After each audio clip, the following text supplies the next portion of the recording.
Chapter 2, Taming Failure. Ren kept his head high as he descended from the altar.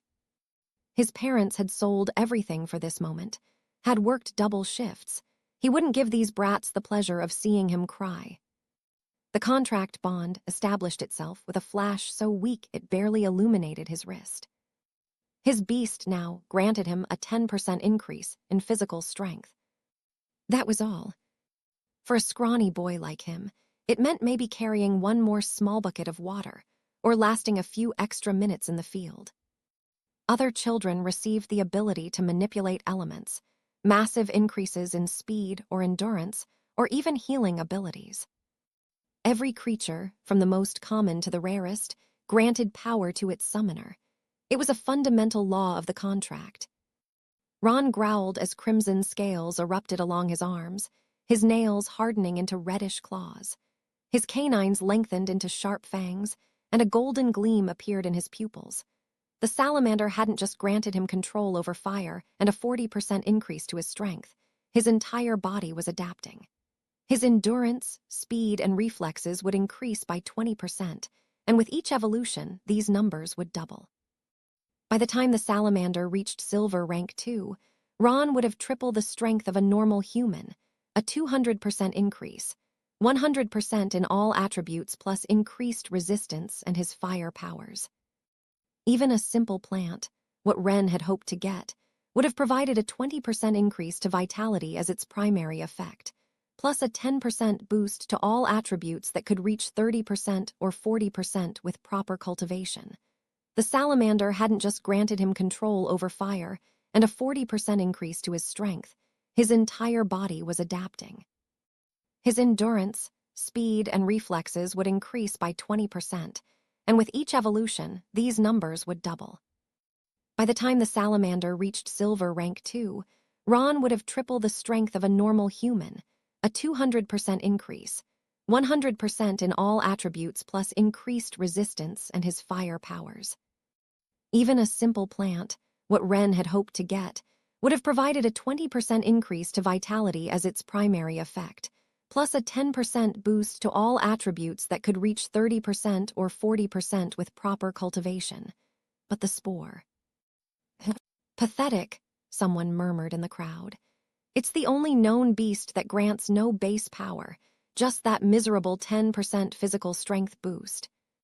Ren remained in place, bound by protocol to witness the rest of the ceremony. Each new summoning was another reminder of his failure. A wind eagle that enhanced its master's reflexes, an earth bear that doubled physical resistance, a mystic fox that improved perception and senses. And then, the final summoner ascended to the altar, Luna Starweaver. Her blue hair cascaded over her shoulders like a waterfall as she placed her black egg on the pedestal. One of the most expensive. The entire temple held its breath. The crack that appeared in the egg was like lightning in the night. From within emerged a shadow wolf, its eyes gleaming with ancestral power. The aura that enveloped Luna was almost blinding, multiplied speed, sharpened senses, and the gift of manipulating various types of elemental magic. Increases of 500% or 1,000% weren't impossible with that creature, a beast with gold potential. The ceremony master's voice trembled with excitement. Extraordinary! Less than 1% probability even in a high-quality black egg. Ren watched as the wolf bowed before Luna, sealing a contract that would elevate her above almost everyone in the city. Throughout the temple, the changes manifested. Almost all children received them happily. It was the moment they'd waited for their entire lives. The weakness they'd felt in recent years, due to mana poisoning, transformed into a sensation of ecstasy and power. The eagle boy developed silver markings on his skin, and his eyes grew sharper. The girl with the mystic fox saw her senses amplify while reddish marks appeared on her cheeks. Each transformation was unique, powerful, a symbol of their new status. Almost all except Ren's. His spore would be the symbol that his status was now the lowest. At least, he thought with bitter irony, it can't get worse than this. He had no idea how wrong he was. Then it was his turn to transform. The spore simply dissolved. It melted into his skin without the slightest spectacle, and for a moment nothing happened. Then small luminescent mushrooms began to sprout from his scalp, like tiny glowing toadstools among his hair. The laughter was instantaneous. "Look, he's rotting." "Hey, Patender, are those mushrooms on your head or little Penny?" "Silence." The ceremony master tried to intervene, but the mockery continued. "Careful, it's contagious. Don't get too close, or you'll grow mushrooms too." The ceremony master cleared his throat after failing to silence the kids, trying to maintain the moment's dignity. "The spore, can mature with proper time. It could reach up to 50 centimeters and grant a 20% increase in physical strength." More laughter. Everyone knew that getting a spore to mature was almost impossible. N/O/vel/b// The cost in resources and time would be astronomical, all for a result that any common beast achieved from day one. Some children even pretended to sneeze and made faces of fear when passing near him, as if he could infect them.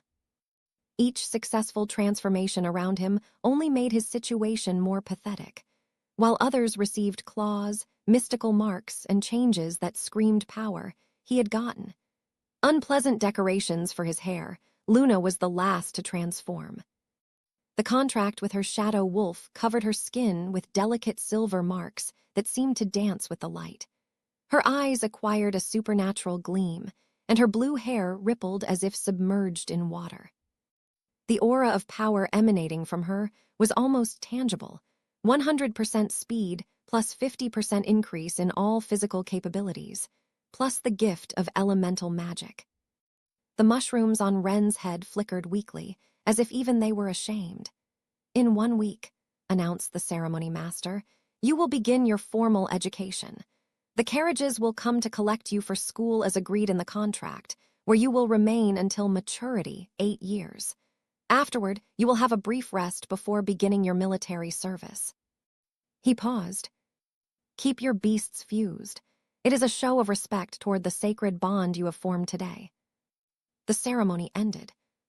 Ren waited until he was outside the temple, away from the mocking glances, the whispers, the poorly disguised pity. Only then did he close his eyes and expel the spore from his body. The luminescent mushrooms disappeared from his hair, and the small gray mass returned to floating beside his shoulder. To hell with respect, to hell with traditions. 30 years of his parents' work, they sold their house, saved over 1 million crystals with a frugal life, all to ruin it with his bad luck. The path home had never felt so long. Each step was a reminder of what he had failed to become, of hopes that had vanished with that pathetic gray glow. The spore floated silently beside him, barely visible in the evening light. His new companion, his symbol of failure. His destiny. Chapter 3, Taming. Chapter 3, Taming Sadness. The path home had never felt so long. The cobblestone streets of the city center gradually gave way to dirt roads. Elegant buildings transformed into increasingly humble houses until he reached the outskirts, where his small cabin stood, tilted and worn by time. Correction, it wasn't even theirs anymore. His poor parents now had to rent what had once been their property. He stopped at the door. The aroma escaping through the door's cracks made Ren's stomach growl traitorously. His parents were talented cooks. It was what had kept them afloat all these years. Despite their low rank. With their mature iron rank plants, the lowest possible, they'd been incredibly lucky to work in the city's most modest kitchens. Sure, the owner was a great person for not discriminating against them, but their skill was undeniable. That was the real reason they were accepted there. The smell of sweet root stew, Ren's favorite, mingled with freshly baked bread. He stood there, hand on the doorknob, the spore floating pathetically beside him. Through the window, he could see his mother moving through the kitchen with the grace of years of experience, while his father decorated the table with the only 3 candles they had left. They had prepared a celebration feast with the little they had. When he finally pushed the door open, the lump in his throat was so big he could barely breathe. "Ren!" His mother turned slightly before his father. They both looked at the small gray spore, and Ren could see the exact moment hope abandoned their eyes. Still, his mother wiped her hands on her apron and opened her arms. "My little Tamer." The tears Ren had held back for hours finally began to fall. "I'm sorry," he whispered as he entered, his voice breaking. "I'm so sorry, I'm sorry, I'm sorry." "Oh, my child," his mother wrapped him in her arms. "It's not your fault, it will never be your fault. You spent everything, sold everything. And I—" His father approached, his steps heavy from a long day's exhaustion in the kitchens. He knelt before Ren, placing his large hands on the boy's small shoulders. "Son, look at me."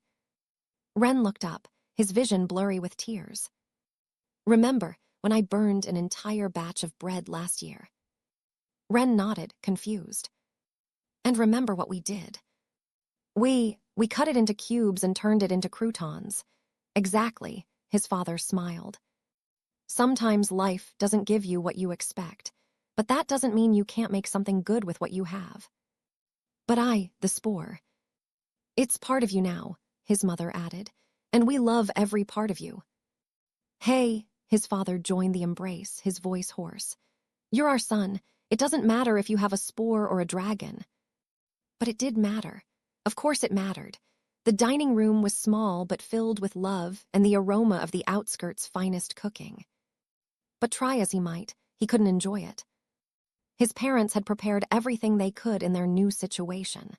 Sweet root stew, freshly baked bread, they'd even managed to get some wild berries for dessert. The 3 candles illuminated the table with a warm glow, so different from the spore's gray radiance. "Eat a little, darling," his mother served a generous plate. "You've had a long day." I'm not hungry. Just one bite," his father insisted. "Your mother spent hours cooking." But not even the aroma of his favorite dish could overcome the bitter taste of disappointment. Ren rose from the table, tears returning to his eyes. "I'm sorry," he whispered before running to his room, the spore following him like a gray shadow of guilt. "Ren," his mother called, "at least take some bread." But the only response was the sound of a door closing. In the dining room, the 3 candles continued burning, illuminating a table full of food prepared with love and hope. His parents exchanged glances, the weight of worry visible on their tired faces. The afternoon's attempts bore no fruit either. "I'm not hungry," he shouted when his mother knocked on the door with a tray of food. In the darkness of his room, the boy observed the weak flickers of his pathetic companion. 1 week. In 1 week, he would have to face school, the mockery, the contempt. 1 week to accept that his life would be exactly what everyone expected from someone with the worst possible beast. A gray life. In the small dining room, the candles illuminated the exhausted faces of 2 people who had just watched their last hopes turn into gray spores, and the school contract lay on the table. It was mandatory. Once signed, he had to attend the School of Cultivation and Evolution for 8 years. There he would learn to strengthen his creature, develop its abilities, become a true tamer. In one of the best schools, if not the best. Or that was the idea, but... 60 years, the father murmured, both of them already 60 years old. Their mature iron rank plants barely glowed at their wrists and gave them hair composed of leaves and vines, the result of a life of limited cultivation. Their hands, weathered by decades working in kitchens, trembled. "We sold everything for this, everything." His fingers moved over the document they had signed this morning, the one that had cost them over 1 million crystals, the one they'd worked their entire lives for. In their youth, they hadn't had the resources to buy the secret techniques needed to evolve their beasts beyond the basic state. A simple 40% increase in vitality and 20% to all attributes was all they got from them, but being mature plants allowed them to pretend they were bronze one, barely enough status to keep their jobs in the third-rate kitchens on the city's outer line. Luckily, the vitality bonus made them look and feel younger, like a couple in their 40s. Today, however, nothing in their life felt like luck. "We sold everything for this," whispered the mother, tears falling on her worn apron. "Everything so he could have a real chance at a good school, so his plant could grow to bronze, evolve, give him a better life than ours." The school was expensive for a reason. 8 years of intensive training, access to cultivation techniques, resources for evolution, connections, everything necessary to transform a common beast into something more. They had dreamed of something better for Ren. A rank that would let him walk the main streets without lowering his head. With a normal plant, Ren would have had the chance to reach bronze rank too, improve his vitality to 80% upon maturation, and all his base increases to 40%. Maybe even get a job in the city's good kitchens, learning from his parents. But with a spore, he can't back out now. The mother clutched the contract in her trembling hands, silent tears running down her cheeks. The payment is made, and the laws are clear. Every contract must be fulfilled, and every child with a beast must complete their basic education since they passed that law last year. If only I hadn't gotten sick, we could have had enough. I was so close to buying the brown egg, but that cursed expensive medicine, I should have D. Don't say that. It's not your fault. Ren wouldn't have wanted that, the mother admonished. Besides, maybe choosing the best and most expensive school was too greedy on our part.